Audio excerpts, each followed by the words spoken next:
I'm coming.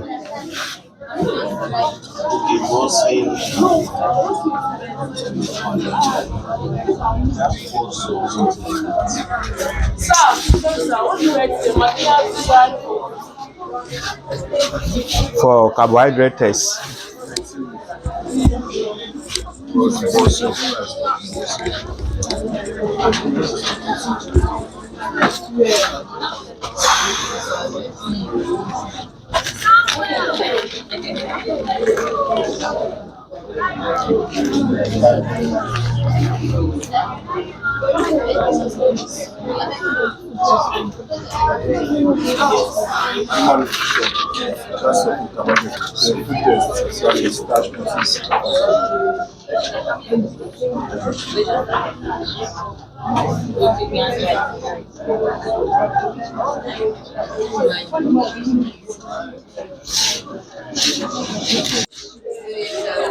All right.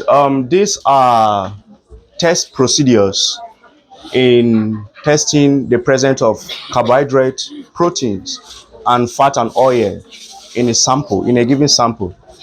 I think we should treat this first. Then once we finish this, then we give some briefings on carbohydrate, proteins, and the classes, the whole classes of food. Okay? Because this one is kind of bulky, but because of time, I think I should detect. Right? Okay, so once you finish copying this, let me know so I can dictate the rest. You say the handwriting is too big. All right. Okay, let me read it out. Huh? Huh?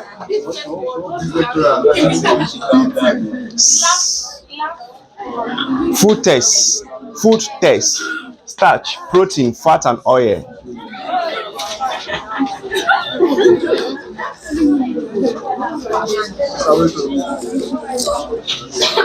All right. The following, hello class. The following are the test methods used to identify the presence of carbohydrate. These are the test methods. One is Smallish test, the Felling test, Benedict test, Tollings test, and iodine test. 5 of them. Then below are the materials that is required to carry out carbohydrate test generally. Number 1 is Smallish reagent. 2 is Felling reagent. 3 is Benedict reagent. Are we together? Am I too fast?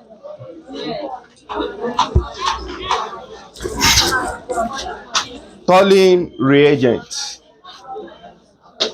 concentrated sulfuric acid,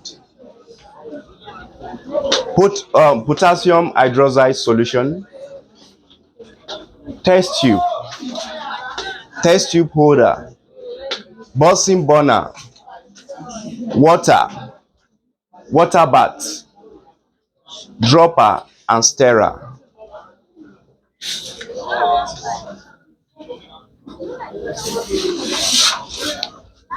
Procedures for carrying out Molish tests or Molish tests. 1. Take 2 ml of the given sample solution in a test tube. That is, you dissolve 2 ml of any carbohydrate solution in a test tube. The second step is add 2 to 3 drops of Molish reagent in the test tube. The third is add concentrated sulfuric acid, still in the same test tube.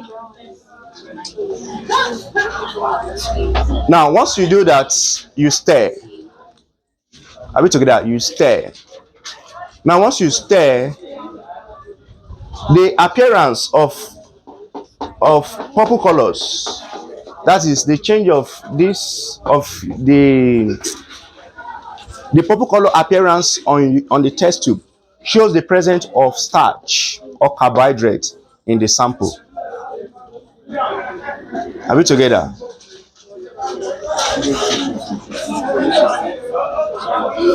Please, these things are very, very important. Very important. Take your time and write it.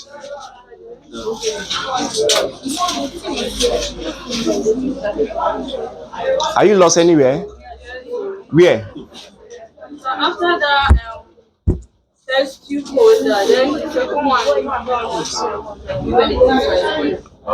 Bunsen burner. Eh? Any other person? I want to detect the rest.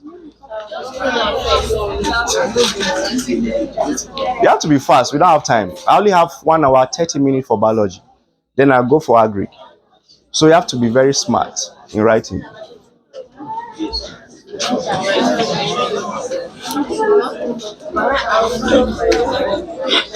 All right.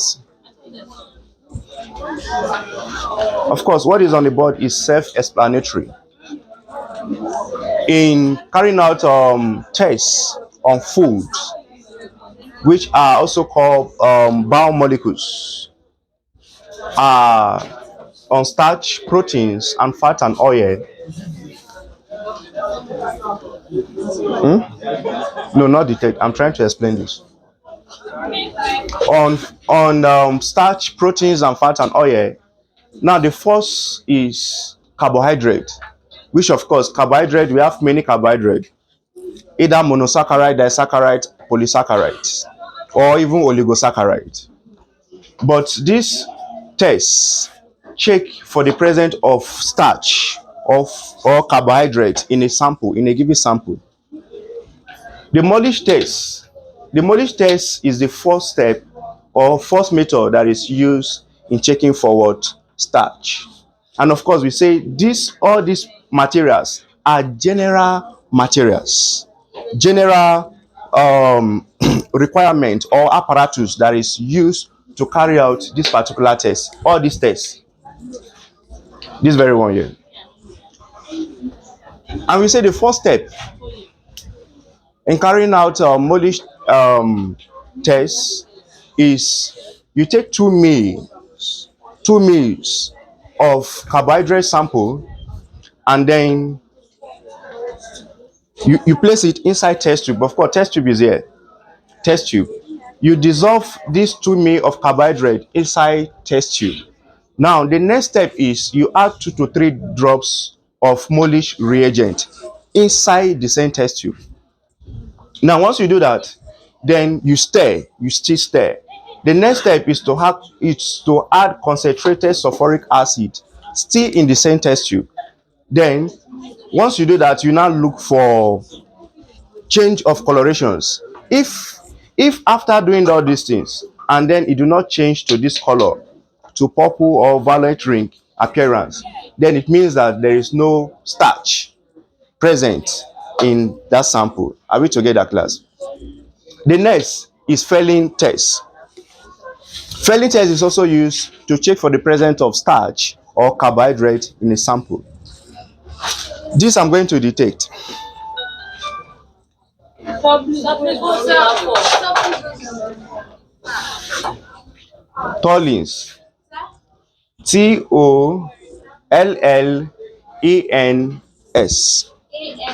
E.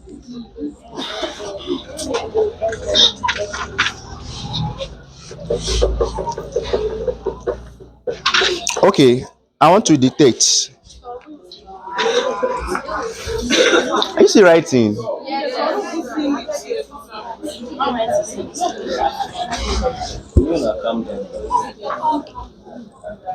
So where, which side are you? Do you want me to read out for you? Be fast, be fast, be fast, be fast, be fast.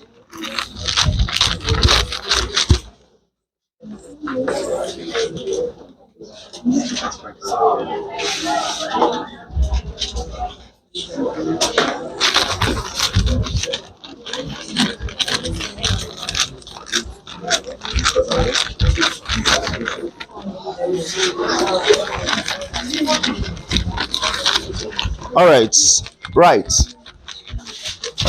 Felling test.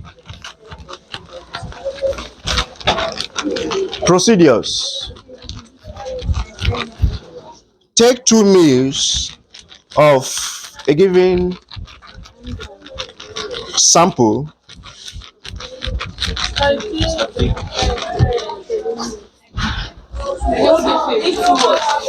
Take 2 ml of given sample of carbohydrates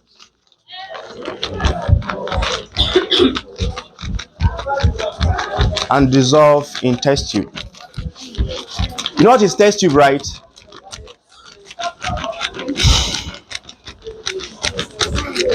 You add 2 ml of Felling solution A in the same test tube. Add 2 ml of Felling solution A and Felling solution B.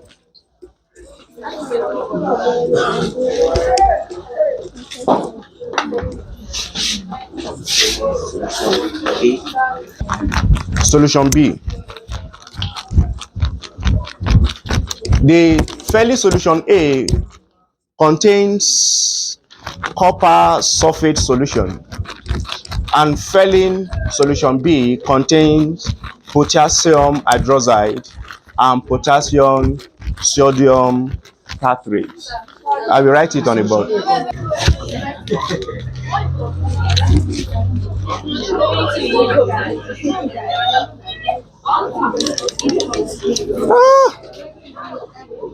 Mark has finished.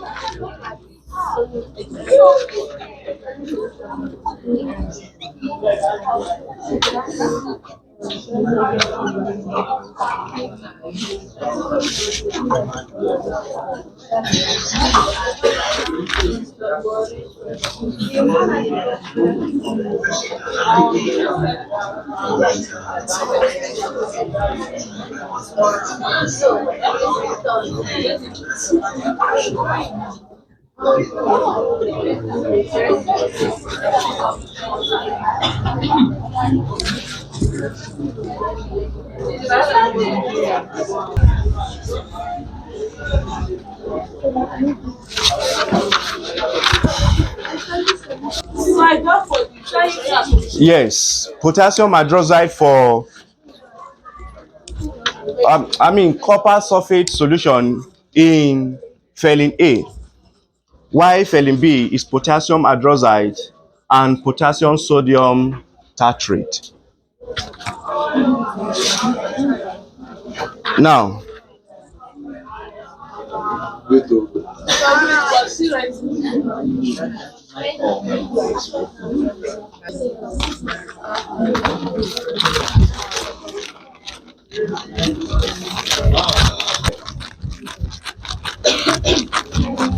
keep the solution in the boiling water. Keep the solution in the boiling water for about 10 minutes.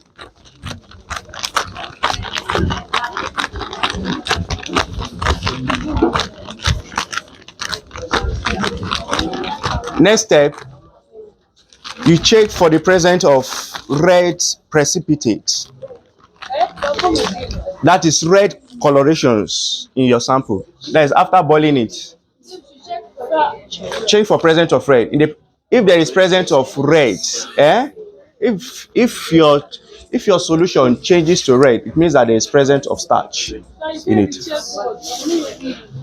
Check for presence of red precipitate or red coloration.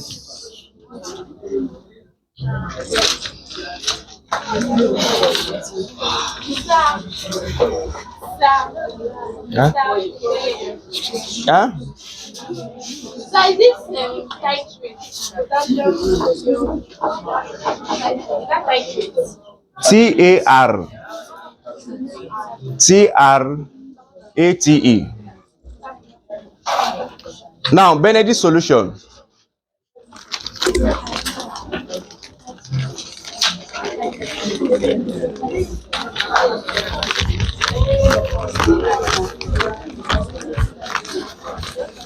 Procedure in Benedict solution.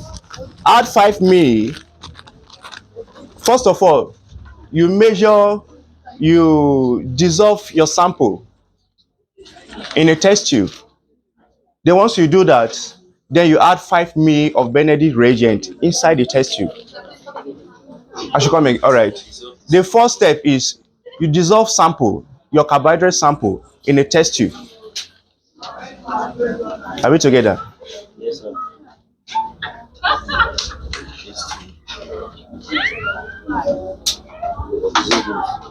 Then the next step, you add 5 ml of Benedict reagent in the same test tube.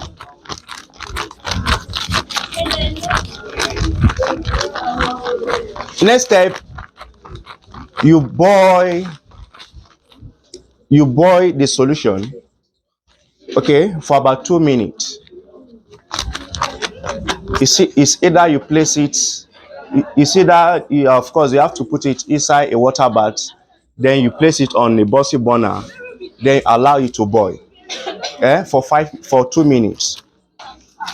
Now, once that's the next step is you bring it out and allow it to cool.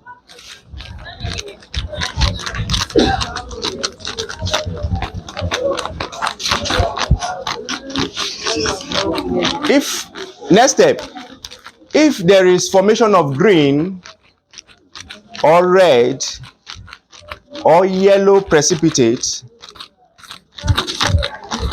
if there is formation of green, red, yellow precipitate, it means there is presence of starch in your sample.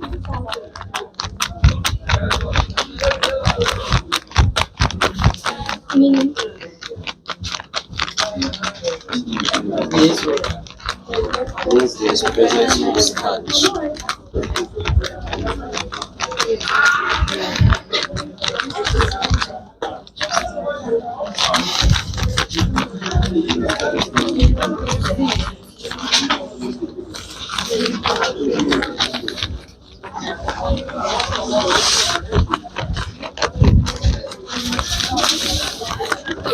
We are going to leave Tolling's test. We go to iodine test because of iodine test. Procedures for iodine test.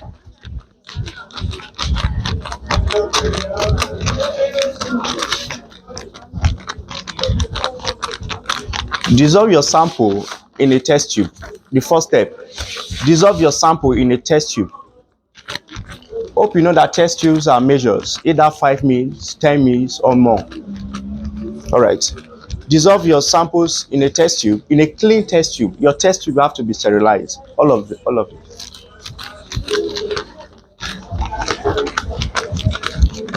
Second step, add 2 to 3 drops of iodine solution.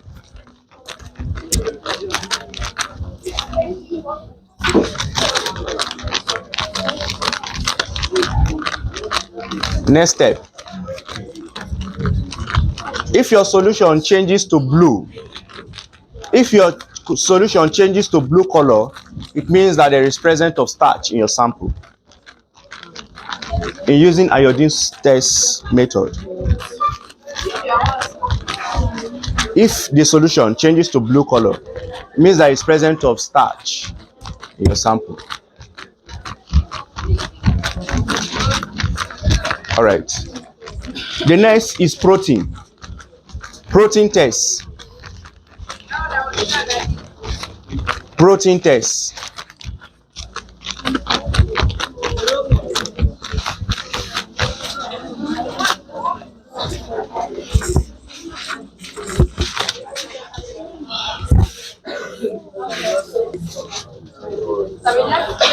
Huh?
Are you okay? Who is doing that?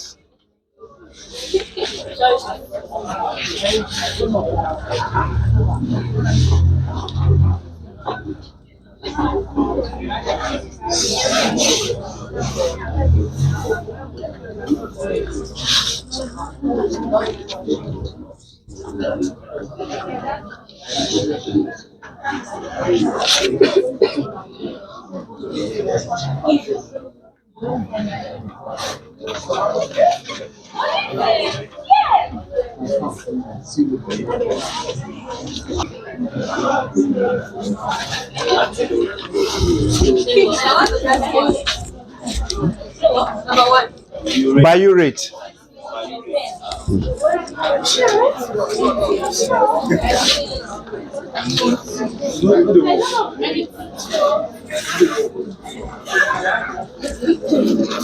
Let's reduce the noise. Now, from the board, the following are the test methods used to identify the presence of protein in a sample. One of the method is biurate test method. Second is Xantho protic test method. The third is millions test method.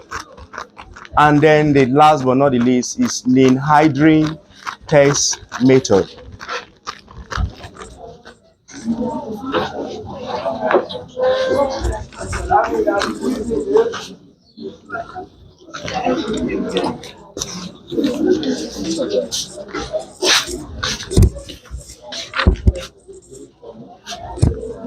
Can I clean?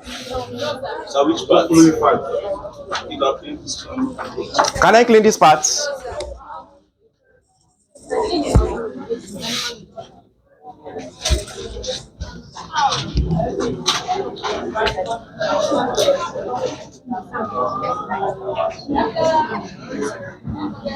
So your handwriting is too big. This one is better. This one is better. This one is more smaller, ba? Tiny. More smaller than this. Tiny. This one about your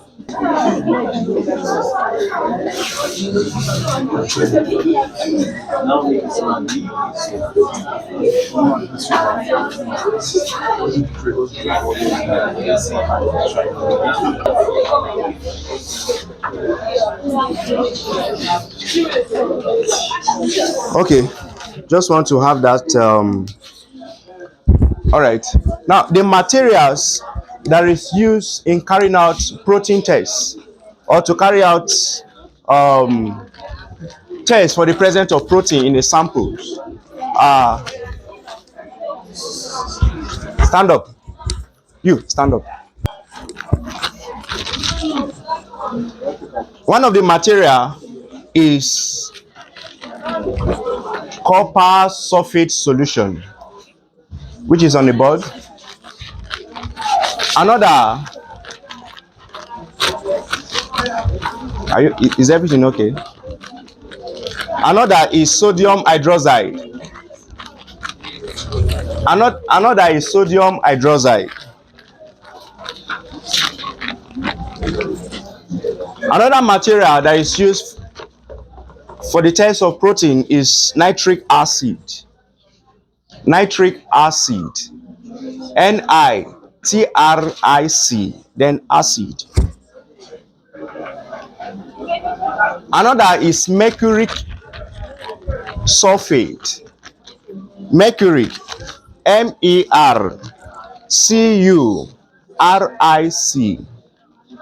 then sulfate. Another is sodium nitrate. Sodium nitrite rather. Sodium nitrite. Another is sulfuric acid.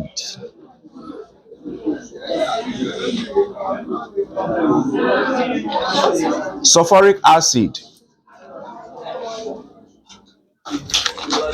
Another is ninhydrin reagent. Where is it? I think the spell is on the board.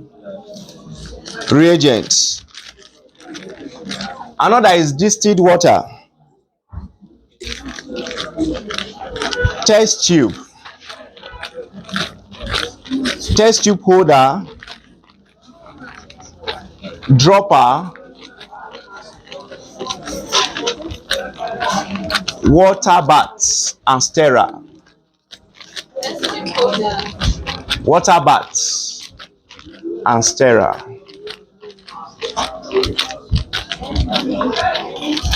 Water bath is more of like a bowl, okay, like a bowl where you boil water and then you put your test tube inside and then allow it to just heat up a little.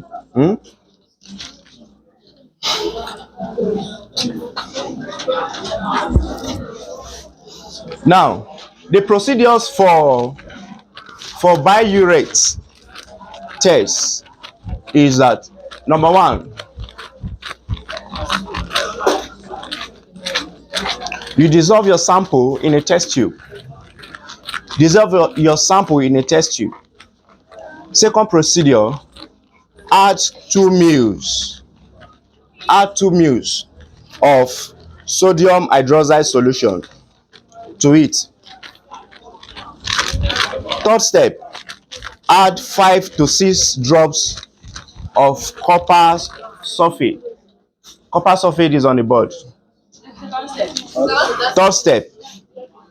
The second step is add 2 ml of sodium hydroxide solution to the test tube.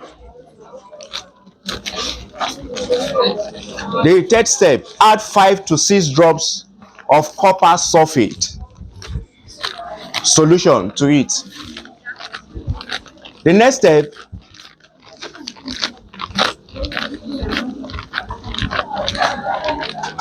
you check for the presence, you check for change of colors.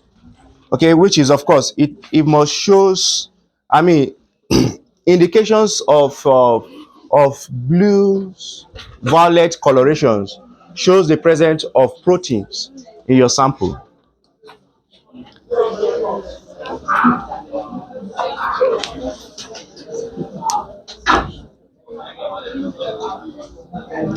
The next methods, bluish violet color, shows the presence of proteins in the sample. The next method is xanthoprotic test.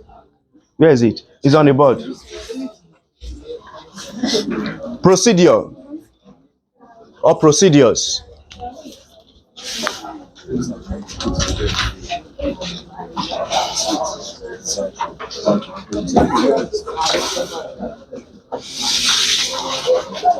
Number one, second step, add few drops of concentrated sulfuric acid and then you heat. Add few drops using your dropper. Add few drops of concentrated sulfuric acid and heat.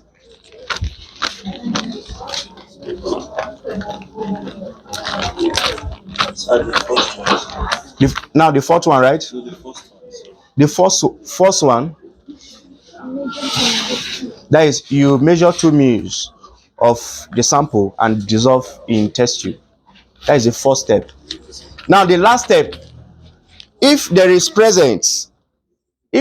yellow colorations, that is after doing all this, after measuring your sulfuric acid and then you heat, if it changes color to yellow, it means that there's presence of protein in the sample. All right. The next method, millions tests. The spelling is on the board. Millions tests.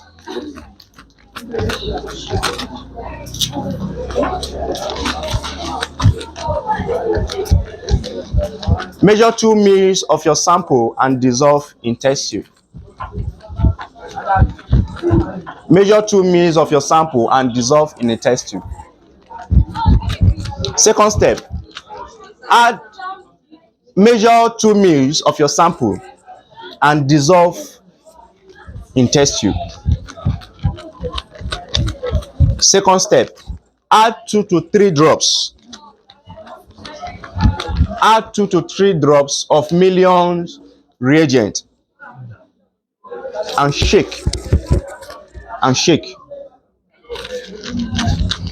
After shaking, you observe color change.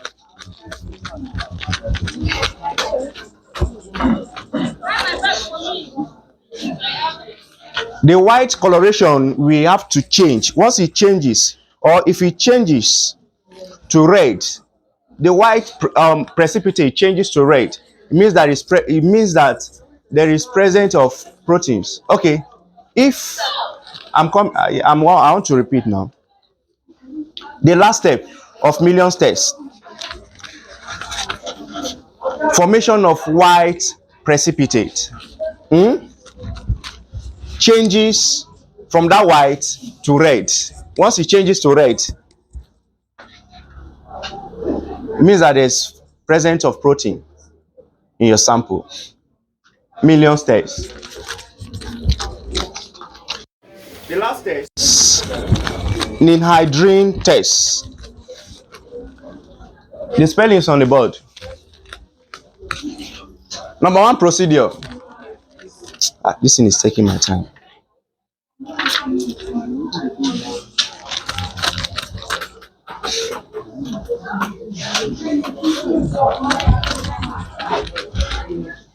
You dissolve a sample in a test tube. Hope you know that your test tube will have to be sterilized. Your test tube will have to be clean. Normally, before you carry out any analysis in the lab, you have to sterilize your test tube, all your equipment, your glasswares, your plastic materials. You have to sterilize them. so as to avoid contaminations and to avoid wrong readings or wrong interpretations. Now, second step, that is you dissolve now. Measure your sample, dissolve in a test tube. Still the same thing for all of them. You see how many? All right, you can dissolve 2 mils, you can dissolve 1 mils. It will still give you the same result. Depends on the volume of your test tube. Now, second step, add 1 to 2 mils of nihydrin solution to the test tube. Yeah, yes, 1 to 2 mils of nihydrin reagent or solution to the test tube. This heat, Jesus.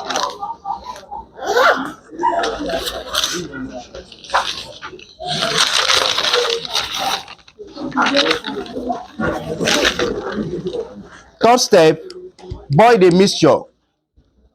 Once you do that, you place it in a water bath and boil. Then you observe color change.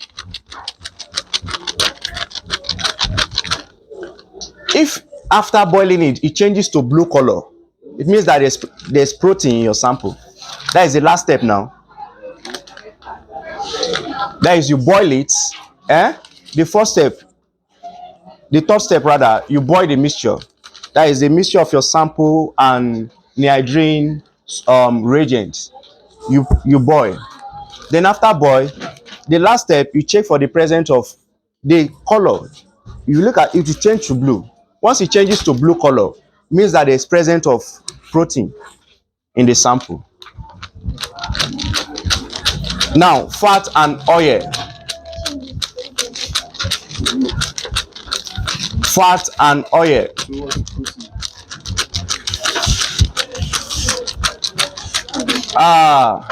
Hello.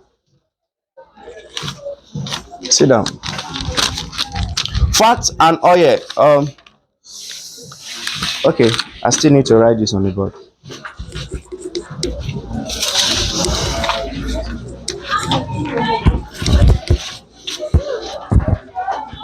Can I clean this?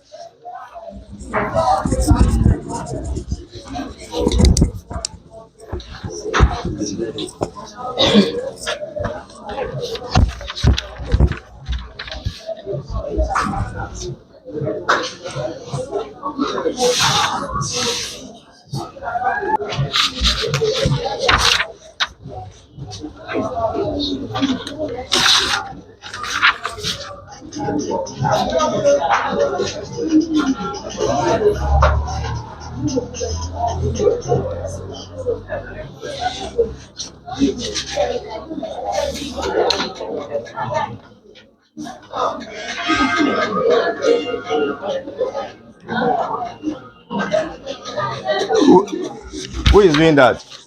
You want to leave the class?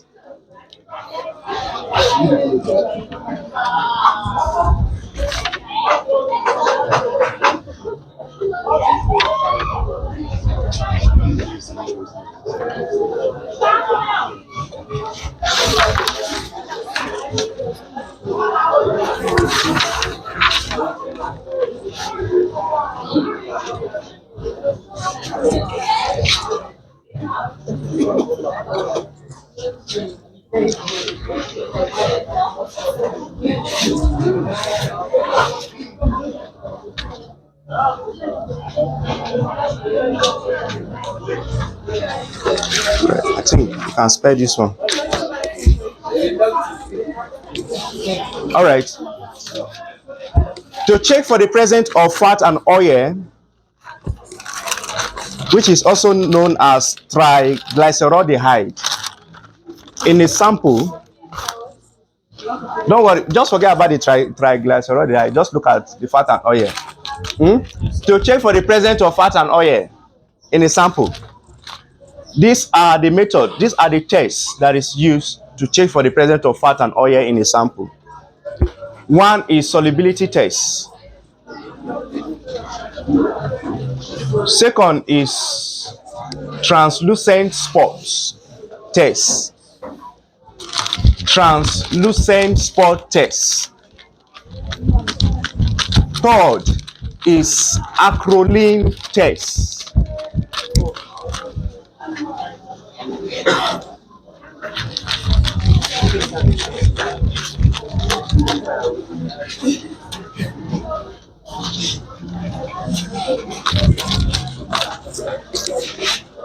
Let's remove this one. Let's work on this 4. 1, 2, 3, 4. 3. Okay, yeah, 4. Let's work on this 4. All right.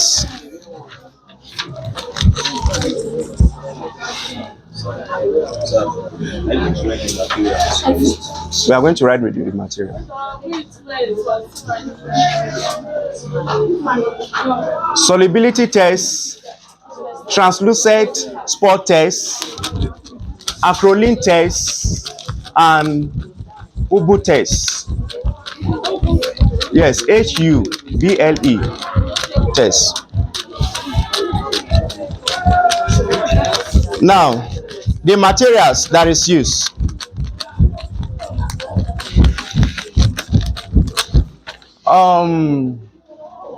Okay, I think before I enter the material, fat and oil, they are known as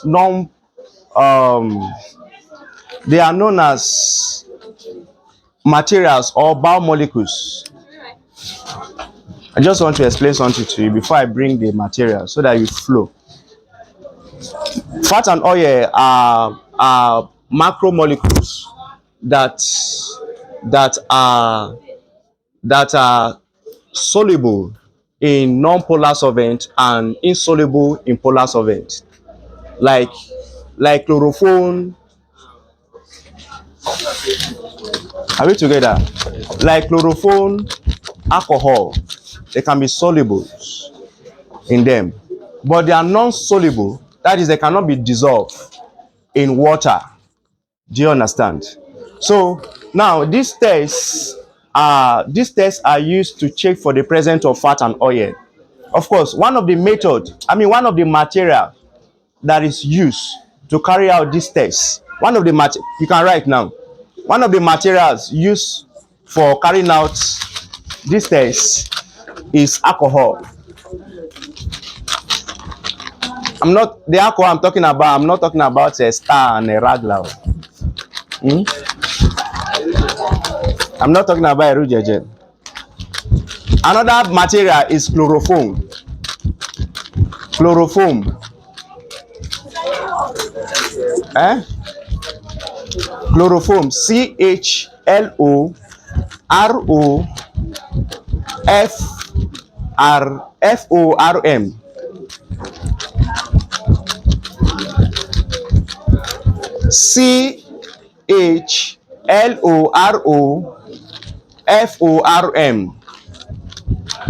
Another material is filter paper, the apparatus. Filter paper. Another is potassium bisulfate. I think I just cleaned the sulfate now. Potassium bisulfate. Another material is concentrated hydrochloric acid. Concentrated HCl, hydrochloric acid. Then test tube, water baths, dropper, Bunsen burners. These are apparatus or materials that is used to carry out tests on sample or to check for the presence of fat and oil in a substance or in a sample rather. One of it I mentioned is solubility test. The procedure in carrying out solubility test is this. Number 1,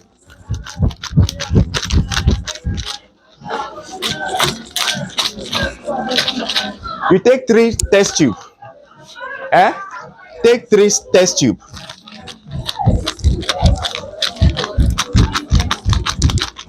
Or should I just say dissolve your sample in 3 test tube. Anyhow you want to put it, but you must use 3 test tube. Jesus, the way time runs these days. Wow. Then the next step, I wish I can just pause the time. Let me continue. But it's not possible, except if it's a movie.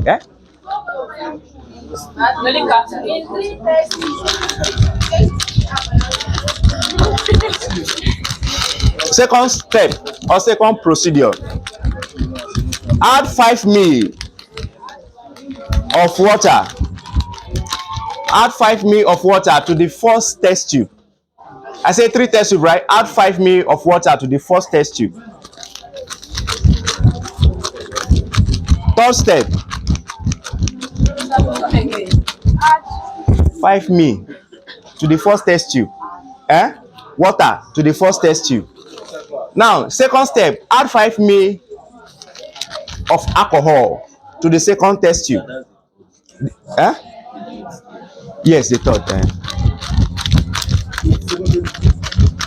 The third, add 5 ml of alcohol to the second test tube. The first step, add 5 ml of chloroform. Add 5 ml of chloroform to the third test tube.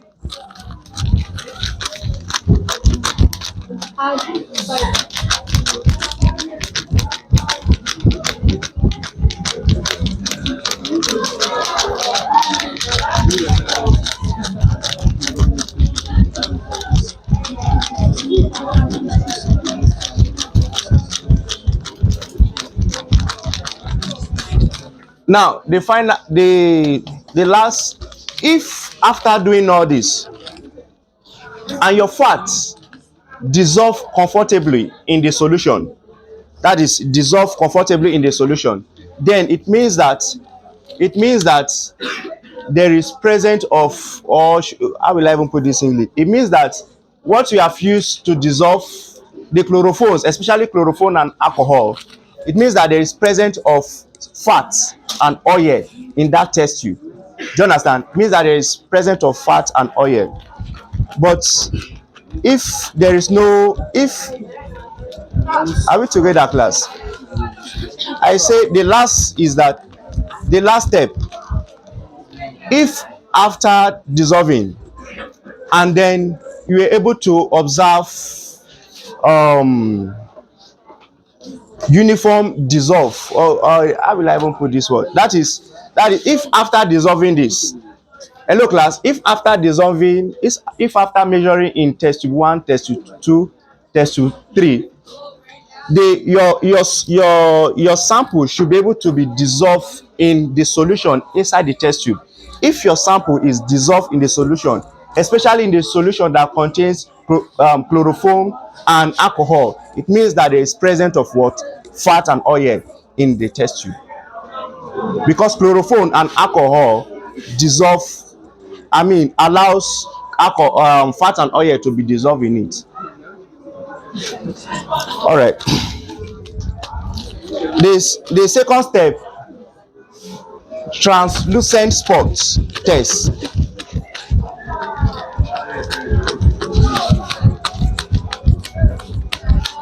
Yeah,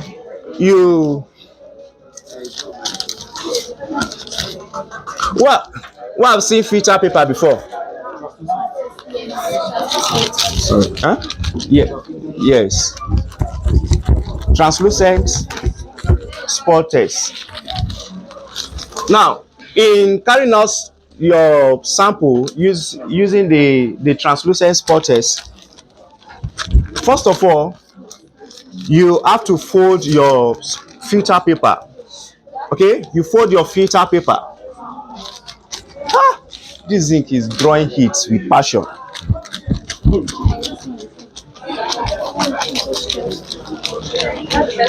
You fold your filter paper. That is the first step. The second step, you add your sample on your filter paper. Now, once you add sample on the filter paper, if there is grease, if there is form of oily stains on your sample, it means that, of course, there is presence of fat. The second step, after folding it, after folding your filter paper, then you add your sample. Okay, add your sample to it.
Three meals here. The third step, Abby. Third step, you add cotton seed oil. Cotton seed oil. Yeah, cotton seed oil.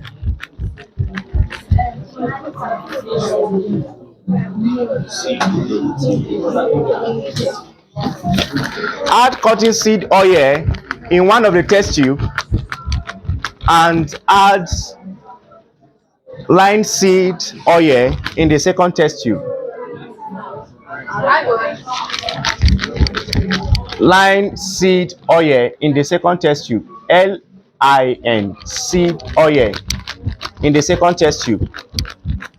Then the next step, you shake. You shake. The reason of shaking is for allow mixture to mix them.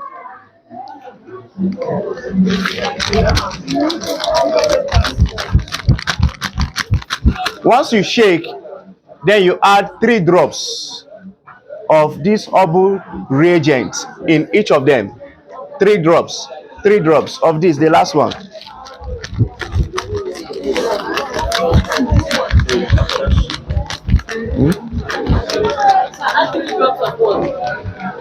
Herbal reagent is a reagent. You add it 3 drops here, 3 drops here, using your dropper.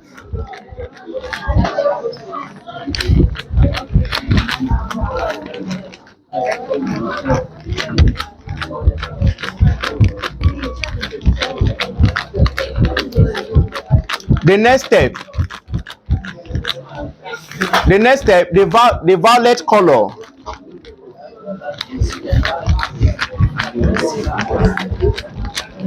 The violet color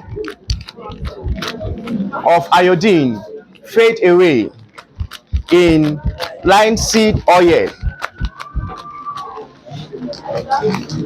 while the color do not fade away in cotton seed oil. Now, what it means is that the solution having linseed oil is more of unsaturated fatty acid. It's more of unsaturated fatty acid. Okay. Okay, I think I should say the one before this. All right, I will come again. Let me say the second to the last. Now, I said the violet color of iodine fade away. The violet color of iodine fade away in linseed oil, lysine oil in the test tube. The test tube that have the lysine oil. The iodine colors fade away. Why the color of cotton seed remains the same, do not fade away. Now, what it means is that the lysine oil, the fat in the lysine oil is unsaturated fatty acid, while the fat in the cotton seed is more of like saturated fatty acid. Now, I will explain this when talking about carbohydrate. I mean, fat and oil and all that. Now, what are the classes of? I know that the environment is hot, but let's just be here. The classes of food. What are the classes of food? Carbohydrate, right? Protein, fat and oil. Is that also? Vitamins, mineral salts, and water. Is that also? Carbohydrate. What are examples? What is carbohydrate?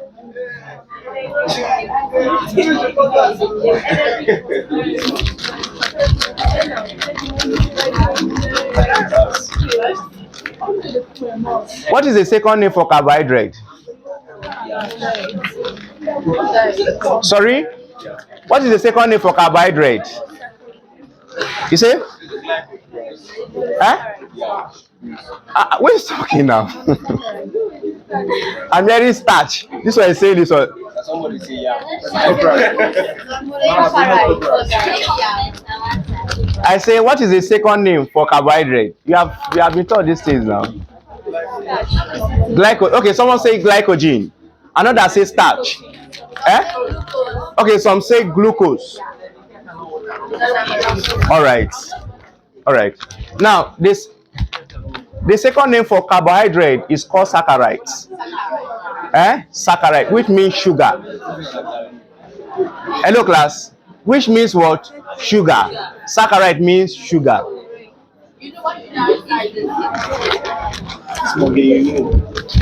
Now, what are the types of carbohydrates that we have? Sorry? Who is talking? Polysaccharides? Monosaccharides? Disaccharides. Very good. Very good. What is monosaccharides? It's a simple sugar. Why is it called simple sugar? It contains what? Yes, single monomers of sugar or saccharides. It's called monosaccharide because it contains single monomers or one monomers of what? Saccharides. What about disaccharides? Two monomers of what? Monosaccharide give birth to what? Disaccharides. Is that not so? What about polysaccharides? Or more what? Polymers of saccharides give rise to what? Polysaccharides. Now, what are the examples of monosaccharides? If you want to talk, you raise up your hand, please. Yes. Fructose. Okay, she said fructose. Glucose. I say monosaccharides. Galactose. Very good. Very good. We are together. Very good. What about disaccharides? Examples of disaccharides? Yeah, okay. Yeah, maltose, lactose. Someone say sucrose. That is correct.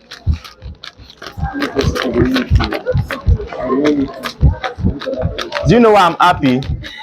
When I ask the source, when I ask the examples of monosaccharides, nobody mentioned akpu and pandendia. It's a normal answer given by students mostly, but at least you know this one. Okay, what about disaccharides? Examples of disaccharides, polysaccharides.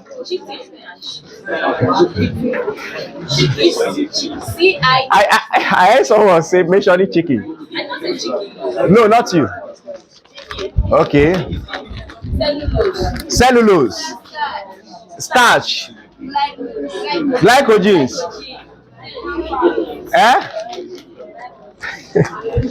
Polysaccharides. All right. You have done well. Now, what are the sources of this carbohydrate? If you are asked to give the sources of carbohydrate, what will you write? Carbohydrate. Hello, class. Let's assume this is a question, because this is what they will ask. To give the source of carbohydrate. Now, your examiner is trying to see how smart you are. Once they ask you to give the source of carbohydrate, because it is expected that majority will fail it, but you have to be smart to get the answer.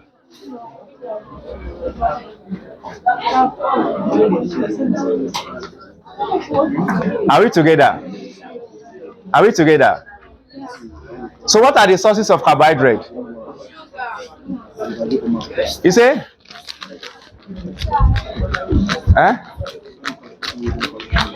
What are these? Someone say yam and rice. That kind of combination, ba? All right. Now, hello class. If you are being asked to give the sources of carbohydrate, what the examiner is expecting you to do is to give the source of each examples of carbohydrate. Like the source of monosaccharide, you give it. Source of that is source of glucose, source of fructose, galactose. You give the sources. You don't just give randomly. Okay? Should I come again? Do you understand? We come to that. Now, Glucose. What are the sources of glucose? What do you think is the source of glucose? Sugarcane.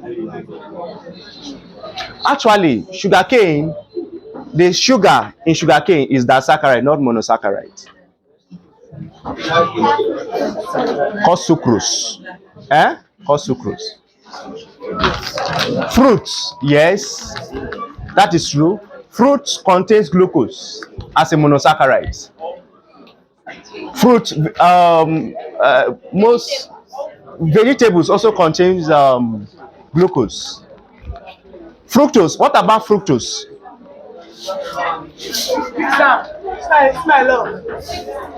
What are the examples of food that contains fructose? Those foods that like that they need sweeteners like fructose and they are like a sweetener. Those can also serve. Yeah, exactly. Fructose is mostly used as sweetener. Okay, it's mostly used as sweetener in production of yogurts and many others. Drinks, all these drinks with fructose are mostly used. Yeah, exactly. Are mostly used as sweetener. Do you understand? Okay. Now, what about sucrose? Yeah, you mentioned sugarcane as source of sucrose. Is that not so?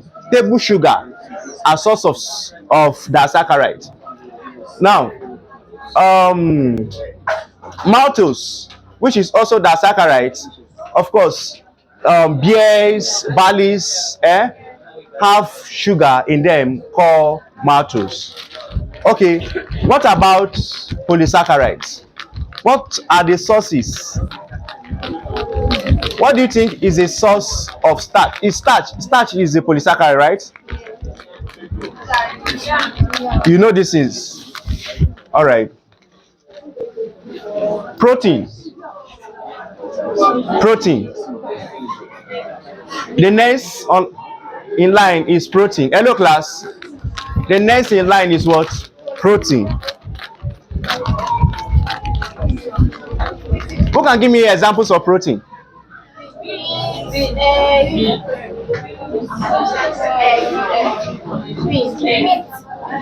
I said it. I said it. She's still mentioning fish. I said it. At least you managed to pass in the carbohydrate. But the protein started mentioning fish and beans. Eh? Peptide. Peptide is a bond that peptide, which is also called polypeptide bond, is a bond that holds two amino acids together.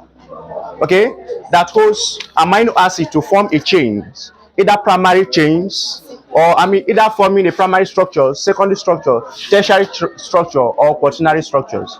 Polypeptide chains. Now, examples of proteins. Of course, the body produces proteins.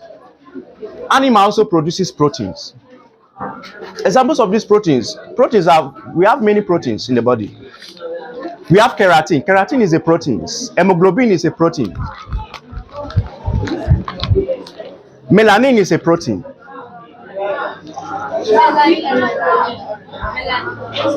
You know what is melanin, right?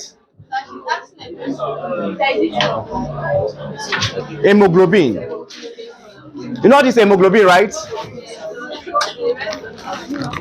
The red pigmentations in the red blood cell. That is the erythrocyte. Okay. Now, what do you think are the sources of proteins? Of course, proteins can either be gotten from either animal source or plant source. Are we together? There are two sources of what? Protein. Plant and animal. What do you think is a source of protein from plants?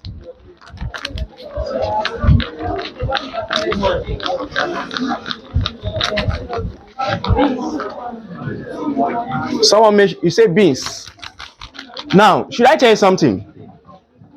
Beans, the proportion of proteins and carbohydrate in beans is actually, the difference is very, very big. Actually, carbohydrate have higher proportions compared to proteins in beans. So if you eat beans mostly, you tend to have diabetes. Most of you will say, make I eat protein, ma eat beans. You end up eating beans, even the sour one, even the sour beans, and then you say it's balanced diet. Are we together? So soya bean, right? You know soya bean now. It's a very, very, is highly proteinous, highly proteinous. Fish, which is animal, is also proteinous. Are we together? Meat from animal. Yes, of course. Good examples of legumes.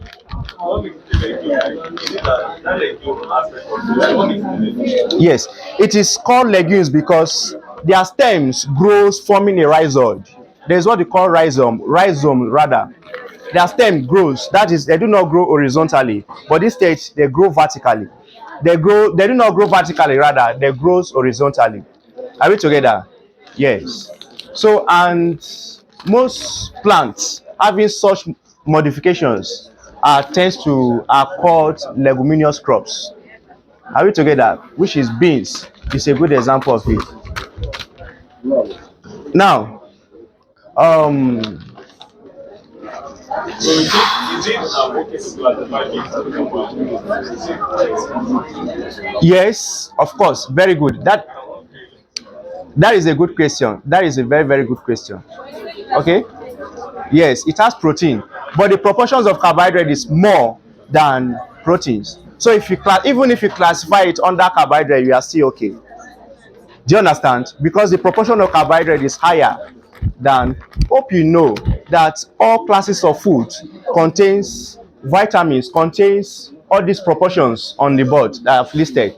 But the ones that have higher proportions is what will be recognized. Are we together?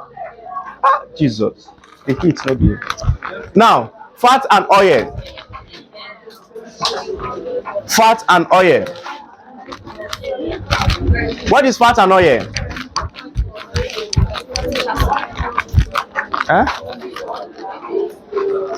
You say? Lipid.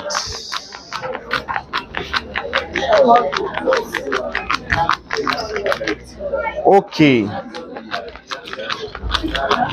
Now, fat and oil is the ester of fatty acids, glycerol, and of course,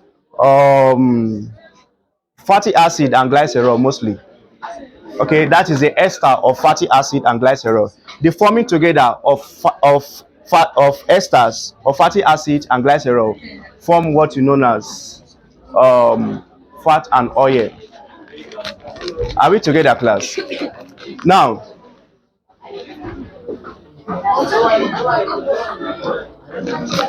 fat, the ester, of course, that process is called esterification. You know this, right? Very good. Now, we have what you know as simple lipid and compound lipid. Are we together? Because the fat and oil is also called lipid. The simple lipid and compound, we have two lipids. I say the fat and oil is also called lipid. The simple lipid and compound lipid varies. Simple lipids is the ester of fatty acids and glycerol only. Like example of it, we have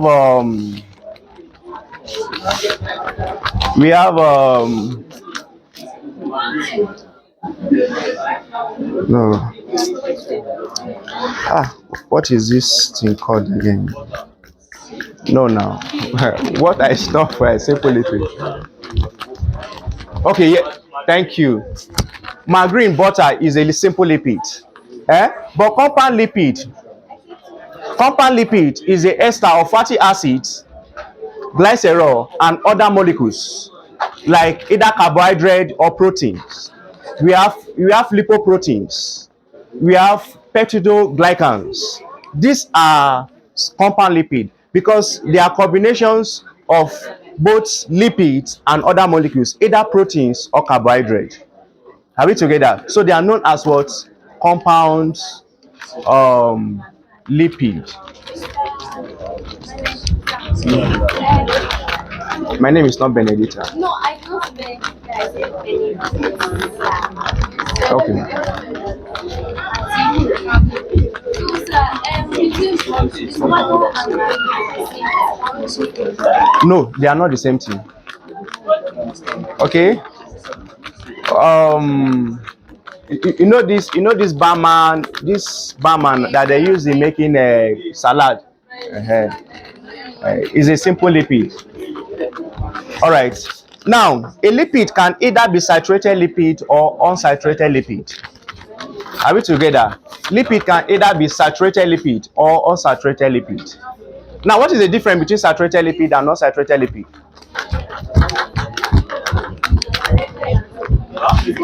What is the difference between saturated lipids and unsaturated lipids?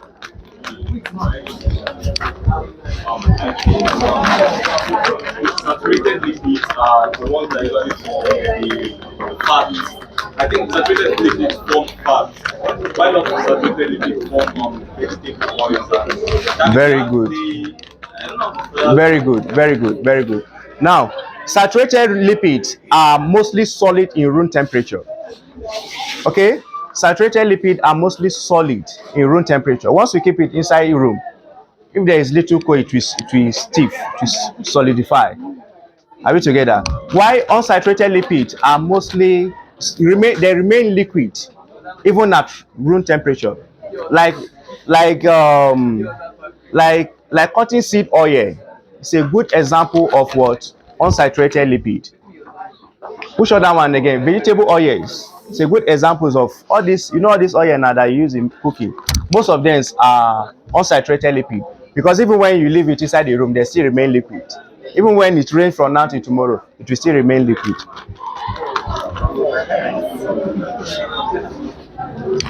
Okay.